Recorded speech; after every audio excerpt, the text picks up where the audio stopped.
July 17, 1944. Near Caumont, Normandy, the Panther tank commander, Oberleutnant Friedrich Weber of the 2nd Panzer Division, had grown comfortable with invulnerability. His Panther ASF A, with its 80mm frontal armour sloped at 55 degrees, had survived encounters that destroyed lesser tanks. British 6-pounder anti-tank guns bounced shells off his glacis plate like pebbles against a castle wall. American 75mm Shermans couldn't penetrate at any reasonable range. Even the feared 17-pounder, while dangerous, often failed to pierce the Panther's frontal protection when striking at oblique angles. Weber had learned to trust his armour. In 3 months of combat since arriving in France, his crew had taken 17 direct hits without a single penetration. The telltale clang of impact followed by the relief of survival had become routine. His loader, Unteroffizier Hans Müller, kept a tally scratched into the turret wall, 17 marks, 17 failures by Allied gunners to harm them. The Panther's combination of slope and thickness created what German engineers called the immunity zone, ranges and angles where penetration was mathematically impossible with conventional ammunition. That mathematical certainty died at 14:47 hours on a grey March afternoon, when Weber's world transformed from confidence to confusion in the span of a single second. The impact sounded different. Not the familiar clang of deflection, but a sharp metallic crack followed by an explosion inside the fighting compartment. The loader who had been marking their invulnerability collapsed without a sound. The radio operator screamed as shrapnel tore through the confined space. Weber, stunned and deafened, couldn't understand what had happened. His frontal armour, the armour that had never been penetrated, now had a neat hole punched completely through both the glacis plate and the turret face behind it. What Weber didn't know, what German tank crews across Normandy were only beginning to discover through fatal experience, was that British metallurgists and ballisticians had revolutionised anti-tank warfare. In laboratories and proving grounds far from the battlefield, they had solved a problem that had consumed Allied weapons designers since 1940. How do you defeat armour that's too thick to penetrate with conventional ammunition? The answer lay in abandoning conventional thinking entirely. The Armour-Piercing Discarding Sabot round represented a complete reimagining of how to punch through steel. Where traditional armour-piercing shells relied on mass and hardness, APDS relied on density, velocity, and physics that seemed to defy common sense. A smaller projectile travelling faster could penetrate better than a larger projectile travelling slower, violating every intuition about how force and mass should work. The development began in early 1941 when British weapons designers confronted an uncomfortable reality. German tank armour was improving faster than British anti-tank guns could defeat it. The 2-pounder anti-tank gun, standard British equipment in 1940, could barely scratch a Panzer III. The 6-pounder introduced in 1941 offered improvement but struggled against the Panzer IV's upgraded armour. Intelligence reports of new German heavy tanks suggested the gap would only widen. The conventional solution, building bigger guns firing heavier shells, faced physical and logistical limits. Larger guns meant heavier carriages, bigger crews, more difficult deployment, and vehicles that couldn't carry them. The British Army needed something that could defeat heavy armour without requiring an entirely new generation of vehicles and training. The breakthrough came from understanding penetration mechanics at a fundamental level. When an armour-piercing shell strikes plate steel, it doesn't drill through like a bit through wood. Instead, it creates a plug of armour that gets pushed backward and eventually shears away from the surrounding plate.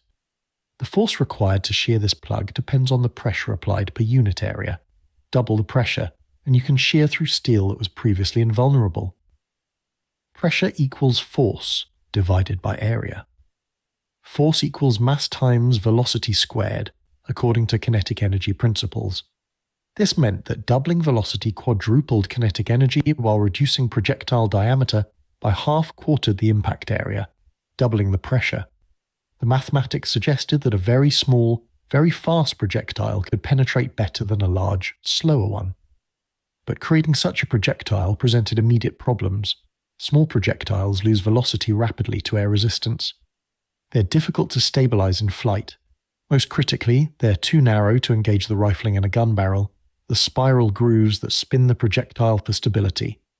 Without spin stabilization, a long, narrow projectile tumbles uselessly.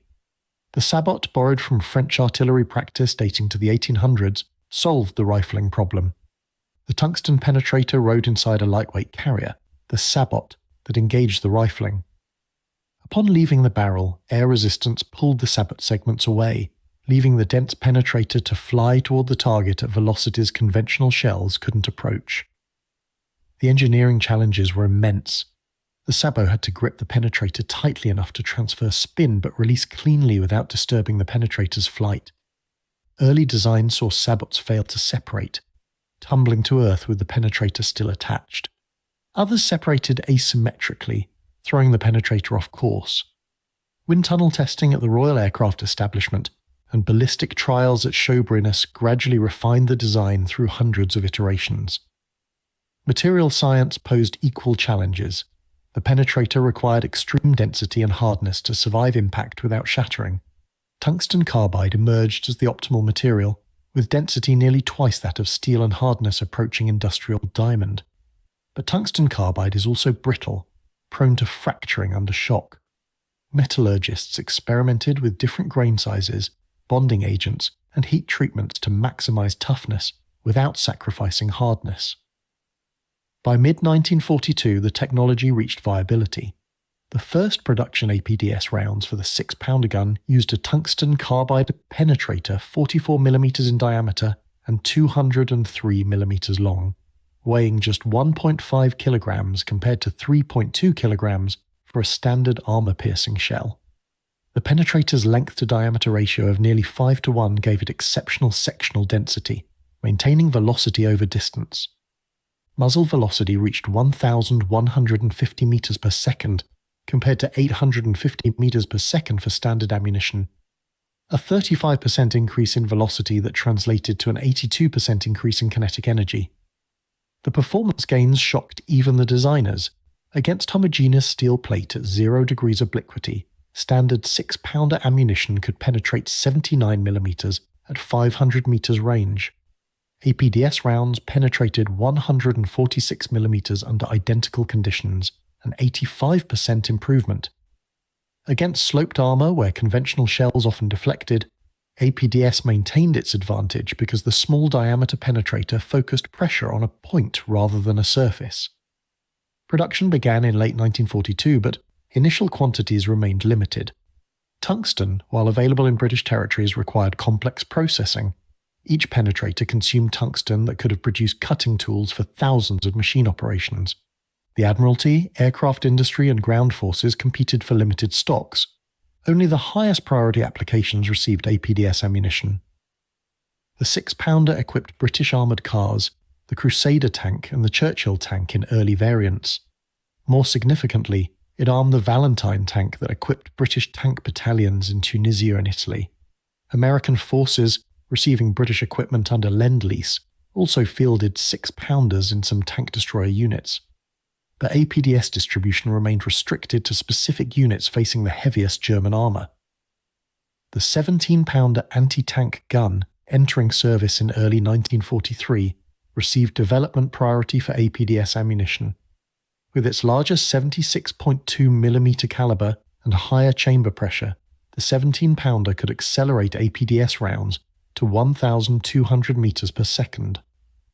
The tungsten penetrator grew to 54mm diameter and 267mm length, weighing 3.9 kilograms. Muzzle energy exceeded 2.8 million joules, comparable to the German 88mm gun. Against vertical armor plate, 17-pounder APDS could penetrate 231mm at 500 meters, performance exceeding any other Allied tank gun. Even the German 88mm KWK-43 gun of the Tiger II could only penetrate 202mm with its standard ammunition at the same range. The British had created a gun-ammunition combination that theoretically could defeat any tank in existence from any aspect at combat ranges. Theoretical performance and battlefield effectiveness are different matters. Early combat use revealed problems the proving grounds hadn't anticipated.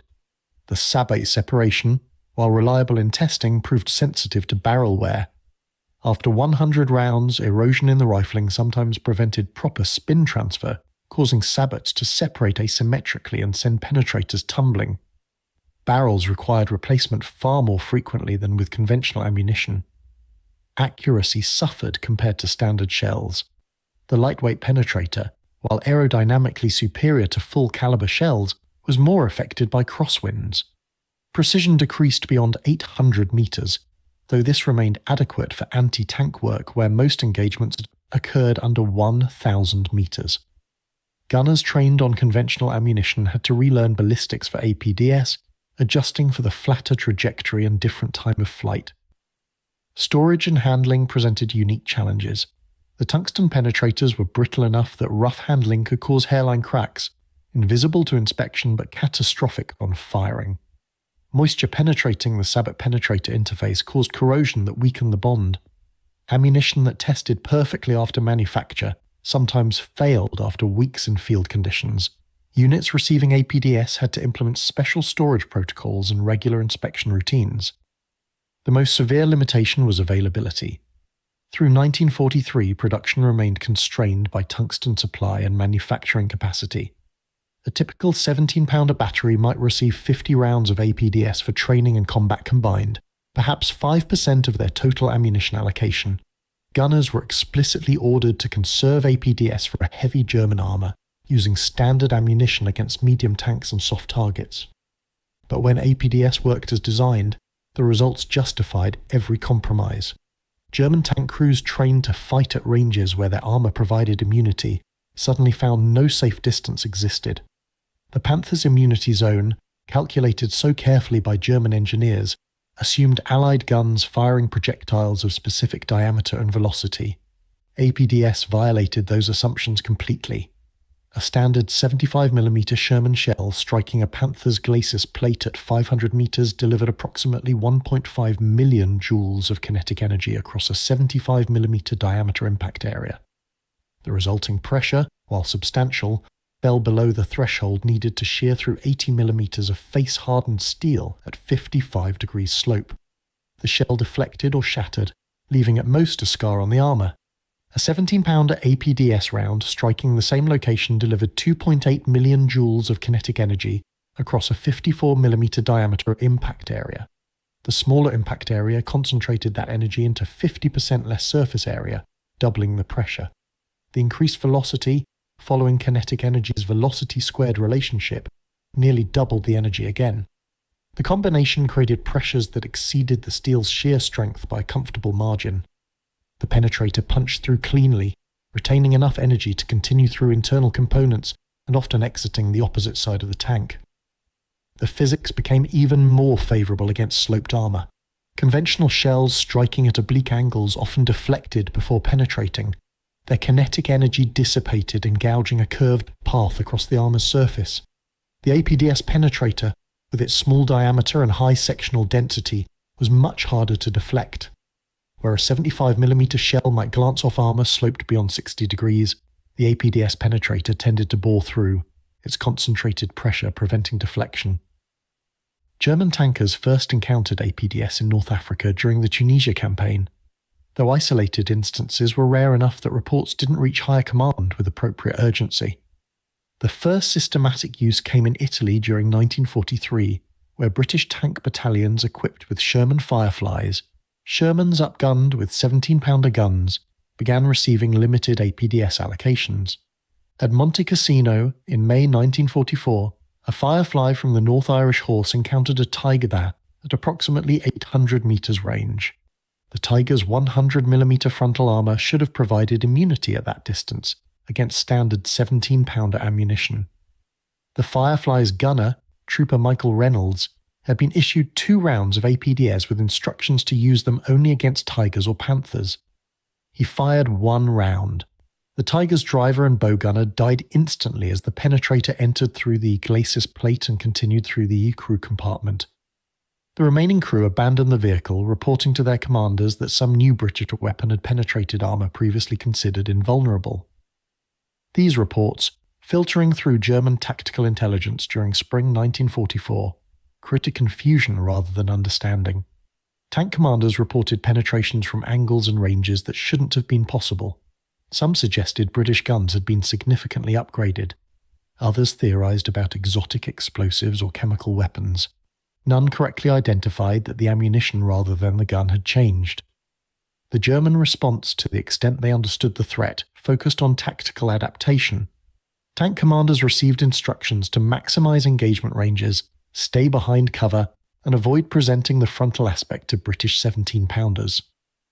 These tactics, sound against conventional threats, proved less effective against APDS, which maintained lethality at extended ranges where conventional ammunition lost effectiveness. Metallurgical analysis of damaged German tanks should have revealed the truth, but few tanks hit by APDS survived intact enough for thorough examination. The penetrators often passed completely through, exiting the far side and taking much of the evidence with them. When penetrators were recovered, German analysts initially believed they were examining fragments of conventional shells that had broken up on impact. The Normandy campaign beginning June 6, 1944 brought APDS into large-scale combat for the first time. British armoured divisions landing in Normandy included the 7th Armoured Division, the famed Desert Rats, and the 11th Armoured Division, both equipped with significant numbers of Sherman Fireflies. Each Firefly received an allocation of APDS ammunition, typically 20 to 50 rounds, depending on availability. The terrain of Normandy, with its hedgerows and close country, initially limited opportunities to employ APDS at the extended ranges where its advantages were most pronounced. But as British forces pushed inland and fighting shifted to more open country around Caen, Fireflies began encountering German armour under conditions where superior range and penetration proved decisive. Operation Goodwood, the massive British armoured thrust toward Caen on July 18, 1944, saw the largest concentration of British armour since El Alamein. The operation also marked the combat debut of large quantities of APDS ammunition. The 11th Armoured Division alone fired approximately 300 rounds of APDS during 3 days of fighting, achieving a higher ratio of kills per round than standard ammunition, despite APDS representing less than 10% of rounds fired. German tank commanders in Normandy began reporting a pattern that tactical intelligence could no longer ignore. British tanks, identified as Shermans by their silhouette, were penetrating Panthers and Tigers at ranges exceeding 1,000 metres from frontal aspects. Since standard Sherman 75mm guns couldn't penetrate these vehicles even at point-blank range, and since German observers knew the British possessed limited numbers of 17-pounder Fireflies, the report suggested something beyond mere upgunning. Hauptmann Otto Carius, one of Germany's most successful tank commanders with 150 confirmed kills, encountered APDS during fighting near Malinovac in the Eastern Front in July 1944. His Tiger First, which had survived countless engagements against Soviet 85mm and 100mm guns, took a hit that penetrated the frontal armour cleanly. In his memoir, Tigers in the Mud, Carius described his shock at seeing daylight through holes in armour that should have been impenetrable. Though he attributed the hit to a new Soviet gun, post-war analysis suggests it was likely a British-supplied APDS round fired from a Lend-Lease Valentine tank. The psychological impact on German tank crews paralleled the tactical effectiveness. Wehrmacht training emphasized the Panther's invulnerability from frontal aspects as a core tactical assumption. Commanders maneuvered to present frontal armor to threats, accepted engagements at ranges where their own guns remained effective, and generally operated with confidence in their armor's protection. APDS destroyed this confidence overnight. A Panther crew that had survived 17 hits suddenly couldn't trust their armor. Every impact might be the one that penetrated. The immunity zone they'd relied on no longer existed in any predictable way. Some impacts at long range penetrated while others at close range failed, creating apparent randomness that was actually the result of APDS distribution patterns. Gunners were using their limited APDS allocations on targets that justified the expense, typically heavy German armour at long range. Against medium tanks or at close range, they conserved APDS and used standard ammunition. German crews saw only the results, a penetration pattern that seemed arbitrary and unpredictable. The stress of this uncertainty manifested in after-action reports and prisoner interrogations. German tank commanders reported being more cautious, taking fewer risks, abandoning advantageous positions when engaged by weapons that might or might not penetrate their armour. The tactical value of heavy armour beyond its physical protection lies in the confidence it provides crews. APDS corroded that confidence more effectively than it penetrated to armour. By August 1944, German tactical intelligence had assembled enough evidence to conclude that British forces possessed ammunition with substantially enhanced penetration characteristics. Interrogation of captured British tankers revealed the existence of APDS rounds, though details remained scarce. German metallurgists examining recovered penetrators finally understood they were seeing not shell fragments, but intact projectiles of unprecedented design. The German response combined technological and tactical measures. On the technological side, German armour designers proposed increasing armour thickness beyond levels APDS could defeat. The Tiger II, already in production with 150mm frontal armour, represented one approach.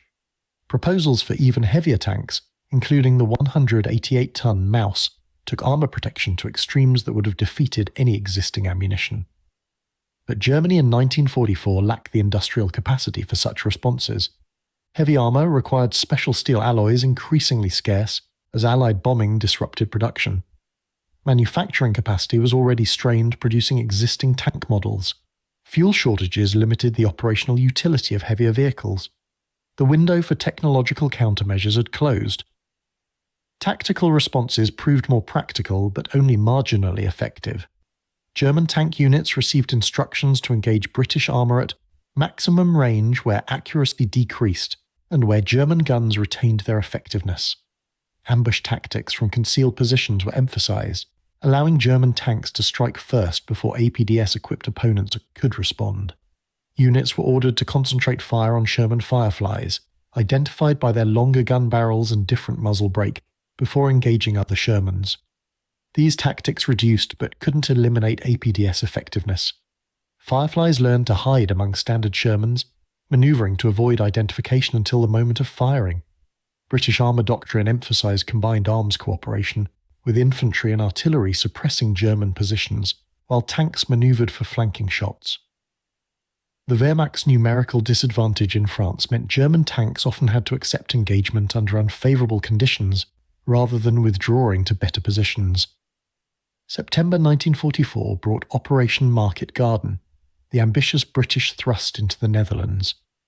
The operation's armoured component, Createx Corps advancing along a single highway toward Arnhem, included substantial numbers of Fireflies with full APDS allocations. The narrow frontage and constrained terrain limited opportunities for flanking manoeuvres, making frontal engagements more common than in previous campaigns. During fighting around Nijmegen, Fireflies engaged German armour at ranges approaching 1,500 metres, distances where standard ammunition became marginal, but APDS remained effective.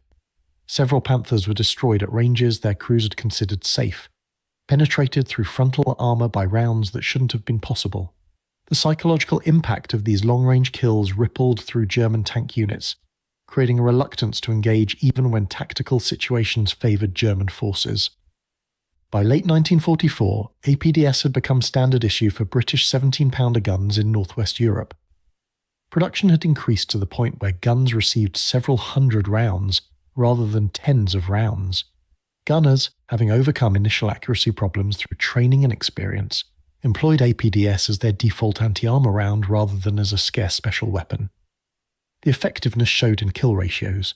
Sherman Fireflies, comprising approximately 20% of British tank strength, accounted for over 60% of German heavy tank kills in the European theatre. While multiple factors contributed to this disparity, including the Firefly's specific deployment in anti-tank roles, the availability of APDS ammunition was recognised as the decisive advantage. German efforts to develop comparable ammunition came too late to affect the war's outcome. German engineers had experimented with sub-caliber projectiles since the 1930s, developing tungsten-cored projectiles for the 37mm anti-tank gun as early as 1940.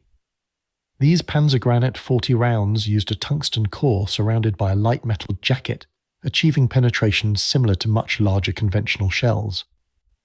But Germany's tungsten supply, never abundant, disappeared as the war progressed. Tungsten imports from Portugal, Germany's primary source, declined under Allied pressure and blockade. Domestic tungsten deposits in Czechoslovakia fell under Allied bombing. By 1943, tungsten allocation went primarily to cutting tools and machine tools essential for weapons production. Ammunition received lower priority. German engineers attempted to develop comparable penetrators using cheaper materials. Steel penetrators with specialized hardening could achieve moderate improvements, but never approach tungsten's performance. Depleted uranium, with density comparable to tungsten and better metallurgical properties, was considered but rejected due to toxicity concerns and limited availability. The Germans did develop Hartkern ammunition, essentially a harder-cored armor-piercing round that improved penetration by perhaps 20% over standard ammunition. But without tungsten's density advantage, and without the velocity gains of Sabot technology, Hartkern rounds couldn't match APDS performance. A technological gap had opened that German industry in 1944 couldn't bridge. The final months of the war saw APDS in increasingly widespread use as production caught up with demand. By March 1945, even the 6-pounder guns of armoured cars and light tanks received APDS allocations sufficient for routine use. The Churchill Crocodile Flame Tank's 75mm gun, normally relegated to infantry support, received experimental APDS rounds that transformed it into a credible anti-armour weapon. The Rhine crossing operations demonstrated APDS at its most effective. German forces defending the Rhine's eastern bank included numerous hull-down Panther and Tiger positions, protected by the river and by carefully prepared fields of fire. British gunners engaged these positions at ranges exceeding 1,200 metres, systematically destroying tanks that should have been invulnerable at such distances. German crews, increasingly aware they faced ammunition that negated their armour advantage, showed growing reluctance to remain in exposed positions. By April 1945, German tank units in the West had largely ceased functioning as coherent forces. Fuel shortages, lack of spare parts, and crew losses contributed to this collapse. But prisoner interrogations revealed that demoralization played an equally significant role. Tank crews trained to trust their armour's protection had learned through bitter experience that no such protection existed against British guns. Why risk death in a vehicle that provided no safety? The last significant armoured engagement in Western Europe, the defence of Bremen in April 1945, saw the final confrontation between German heavy armour and APDS ammunition. The 3rd Royal Tank Regiment, equipped entirely with Fireflies, destroyed 11 Panthers and 4 Tigers in 2 days of fighting while losing only 3 tanks. The German tank commanders, interviewed after capture, all mentioned British guns that could penetrate from any angle at any range as a primary factor in their decision to surrender rather than fight to destruction. The war ended before APDS reached its full potential.